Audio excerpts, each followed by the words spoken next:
Hey, welcome to your Astro Forecast for the week of June 3rd. I'm Sarah Nicole. This is Twisted Goddess Tarot, and my mission is to help you navigate the cosmic energies with greater awareness. If you're watching right now, you are probably watching the replay. If that's the case, leave a comment so I can come back and say hi to you. If you're new here, we do this every Monday where I chat about what is happening in the skies to bring light to how the week's astrology may affect you. Of course, this will be at a collective level. How these astrological events are going to affect you personally is going to depend on how it's interacting with your personal birth chart. With that being said, let's dive into the week. We have officially started a new month. We are in June, which is vibrating to the number 6. And the number 6 is speaking to balance, coming into balance. It's all about coming back into a state of harmony. And so that is such a beautiful, beautiful energy that we have. This week, we are going to be having the 6-6 portal, and I will share more about that in a separate post on Thursday on the 6-6 portal, since that is more numerology and less astrology. So we won't talk too much about it in this forecast. But also this week we have an alignment of planets in Gemini, which is called a stellium in astrology, where we have 3 or more planets grouped together in one sign or one house. And right now we're experiencing that Gemini energy. So to start the week off, starting today, we're going to talk first about Mercury moving into Gemini, where it's going to stay until June 17th. So starting this week off, we are experiencing the Sun, Venus, and Jupiter in Gemini, and now Mercury is going to be joining to meet those energies in Gemini. And then later in the week, we have the Moon moving into Gemini as well. And so we're really going to be having a lot of energy here. The Sun, our soul, right? The soul, our solar plexus. So it's really speaking to our essence, our being, our sense of purpose. The Moon is going to be there, our emotional state. Mercury is going to be there, our mental state. Venus is going to be there, our heart space. Jupiter is going to be there, how we experience luck and abundance and growth and expansion. So Jupiter being there even just amplifies those Gemini energies altogether. So we have a lot of this Gemini energy, and we're going to speak a little bit more about that, what that Gemini energy is right now, because today, Monday, June 1st, we have Mercury moving into Gemini until June 17th. Now, Mercury is the planet of the mind, so it influences your communication, your mindset, your perception. And Gemini is a mutable air sign. So air sign meaning it is cerebral in nature, and mutable being that it is adaptable, it is flexible, and this is something that's ruled by Mercury. So Mercury being here is really in alignment, right? Mercury loves to be in one of its home signs. Gemini is known as the messenger and as the social butterfly. It's represented by the twins, making it really understanding duality, which, and we think about, Mercury being ruled, or Gemini being ruled by Mercury, and how when we speak of our mind, the lower mind, the brain, we speak of it having a right side and a left side, a logical side and a more creative side, right? And so Gemini has that duality, understanding that we have these two sides, understanding that we have these two natures that can coexist together. We can have a paradox coexisting. We have paradoxes all over the world that shouldn't exist together, but they do, right? And our mind is one of those. So we really do traverse this paradox within our own mind every single day. And Mercury and Gemini can really highlight that.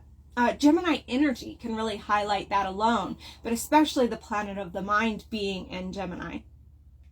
So while Mercury is in Gemini, you can expect to become more curious, more communicative. There is a reminder, though, to stay adaptable, to stay flexible. Your thoughts may shift and change. Allow that, because since Mercury is moving into Gemini, that also means that it's leaving Taurus. And while Mercury was in Taurus, we may have had more of a fixed mental state. We may have had kind of our mindset set on something, set on an idea, or set on a focus, right? And Taurus doesn't necessarily love to shift and change, that it's fixed in nature. But now we have the planet of the mind moving into this more adaptable, free-flowing place where we can kind of start allow, if you have some cognitive dissonance come up where you're changing your beliefs or you're changing your ideas or you're changing your opinion, allow that to come through. Of course, there is no good or bad placement in astrology, right? Nothing is all good, nothing is all bad. Every placement in astrology has its higher expression and its lower expression, and we have the power to choose which one of those expressions we're going to tap into. So the lower expression of Mercury and Gemini, which you may want to be on the lookout for, is that it can bring an influx of gossip. So be mindful of that, as well as the potential for indecisiveness and restlessness in the mental realm.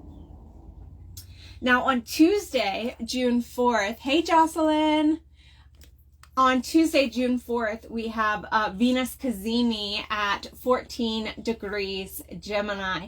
What that means, Venus and Cazimi, it means that the Sun and Venus are meeting together at the same point in the sky. So what is a Cazimi? A Cazimi is a crucial moment during a planet's orbit when a planet forms an exact conjunction with the Sun, which initiates it into a new cycle. So the word Cazimi is derived from an Arabic phrase meaning in the heart of the sun. So Venus, on this Venus Cazimi, is going to move through the heart of the sun. So while it does that, that planet is said to be purified in the fire of the sun and come out with greater clarity and with greater purpose.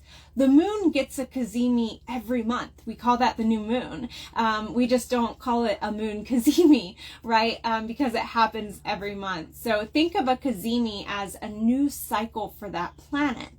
So now we're talking, we had Venus Cazimi last month, or excuse me, we had Jupiter Cazimi last month. Now we're speaking of Venus Cazimi. So since Venus is the planet of love and values, we can expect our relationships and our values to go through that heart of the sun and to come out with greater clarity, to have purpose renewed in these areas.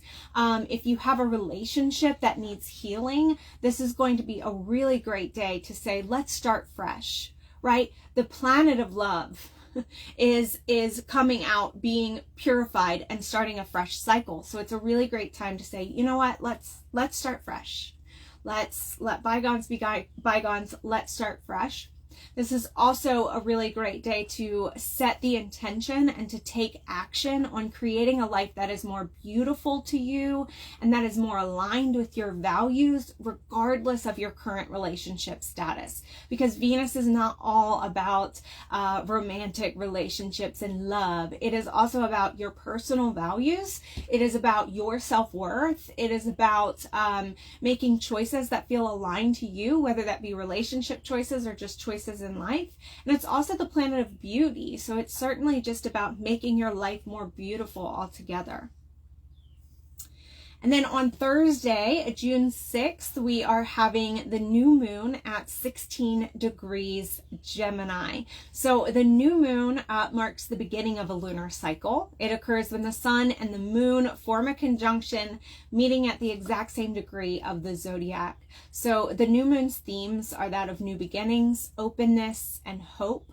The question to ask yourself at the new moon is, what manifestations would you like to bring into your life during this lunar cycle? You're free to choose any intention. This is a time that we typically like to set our intentions, what we're going to be working through during this moon cycle. But it is a wonderful idea to look at your birth chart. See what house 16 degrees of Gemini is in for you in your personal birth chart. And then what area of your life, right? The house it is in is going to influence what area of your life this new moon is occurring in for you personally. Choose an intention that fits the theme of that house. If you ordered a 2024 new moon manifestation guide from me back in December, be sure to reference that guide. Any crystals, water, or other spiritual tools that are charged under the new moon hold the energy of cleansing and fresh starts. I know so many of us like to make moon water, full moon water, right? And full moon water is really great because it holds the energy of power and success. But you can make moon water under a new moon as well, and it's going to hold the energy of cleansing, of fresh starts. You can put your crystals outside under the new moon to cleanse them, whereas we use the full moon to charge them, right? So we can use these other moon phases as well. Now, this new moon is going to be exact at 8:37 a.m. Eastern Standard Time. So that's pretty early in the day. So you can choose to do your new moon intention setting the evening before on Wednesday evening, or you can choose to do it on Thursday. Okay, either one is going to be perfect for that. And then lastly, on Sunday, June 9th, we have Mars moving into Taurus until July 20th. Now, Mars is the planet of action, of motivation. It influences your overall energy level. It influences your impulsiveness. And Taurus is a really fixed earth sign ruled by Venus. Taurus is practical, it's grounded, it's productive, it's patient, and it's really steady at its best, right? So taking action in this way, in a really steady, patient, grounded, practical way is optimal while Mars is transiting through the sign of the bull. So slow and steady wins the race is going to be our motto from June 9th to July 20th. Slow and steady, not burning out, right? Slow and steady. Mars doesn't necessarily like to pause before acting. So Mars in Taurus is considered in its detriment, which means it's a little uncomfortable there, right? Because Mars is the planet of fire. It wants to impulsively charge forward, right? Whereas Taurus is like, slow down, slow down, right? Let's enjoy it. Let's think this through. And so these two energies don't necessarily mix well. But it doesn't mean that this is not productive for us, because while charging through and being brave and being impulsive can sometimes pay off, sometimes taking this slower, examining, making sure you have everything right is the optimal way to go about it. And during this time, while Mars is in Taurus, that's definitely going to be what we want to do. So Mars doesn't necessarily like to pause before acting, but until July 20th, you'll be guided to do just that. And that's not to say that you can't still take risks, right? But in Taurus, you'll want them to be calculated risk, where I've already weighed the pros and the cons. Of course, again, no placement is all good or all bad. So be mindful that you don't fall into procrastination during this time, because that is something that can definitely happen with Mars and Taurus, where we're doing, well, I don't want to be impulsive. I want to slow down and be sure of this before I take action. But how often are we 100% sure of everything? If we wait until we're 100% sure of everything to take action, then we'll never take action. So make sure it's slow and steady. Make sure it's not nothing, right? So that's our astro forecast for this week. I did forget to show you the card for the new moon in Gemini that we're having on Thursday morning. New moon in Gemini says to think it through. So what does this mean, right? We talked about this being a very cerebral energy. Gemini is a very cerebral energy. It rules the lower mind. And so for me, if I was doing intention setting work on this new moon in Gemini, I would be writing scripts, right? I would be really tapping into that mind. I would be tapping into maybe speaking my intentions aloud. I would be tapping into maybe writing them out. I would be tapping into using the mind as a way to imagine what I want already here, right? I would be really using the power of the mind for my manifestations with the new moon this week. All right, that was your astro forecast for this week. I hope you enjoyed it. If you have any questions, be sure to let me know. This is going to be available as the replay, so if you missed any of the beginning, you'll be able to come back and rewatch it and check back in all week and remind yourself of what is happening in the cosmic dance. Much love.